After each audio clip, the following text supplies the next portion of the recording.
ఇప్పుడున్న రోజుల్లో అయితే మనం ఎవరికి ఏం చెప్పలేము.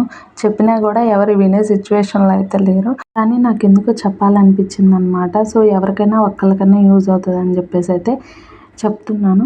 నిజంగా చాలామంది లేడీస్ ఖాళీగున్నాం అని చెప్పేసి ఫోన్ చూడటమో, లేదంటే రిలేటివ్స్‌తో గానీ, ఫ్రెండ్స్‌తో గానీ కాల్ మాట్లాడటం గానీ చేస్తా ఉంటారు.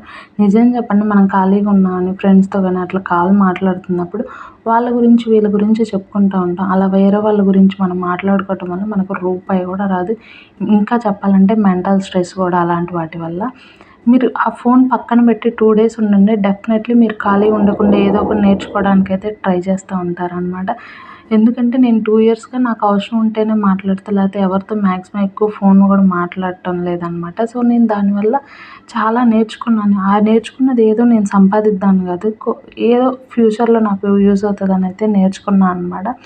సో, ఇప్పుడు ఎందుకు చెప్తున్నా అంటే ఈ పెయింటింగ్ కూడా నేను మనీ కట్ అయితే నేర్చుకుంటున్నాను అనమాట. జస్ట్ నేను ఫ్రీగా ఉన్నానని సంక్రాంతి నుంచి వచ్చిన దగ్గర నుంచి నాకు బోర్ కొడుతుందని చెప్పేసి అయితే మనీ కట్ అయితే నేర్చుకుంటున్నాను. నెక్స్ట్ వీడియోలో అయితే చూపిస్తాననమాట.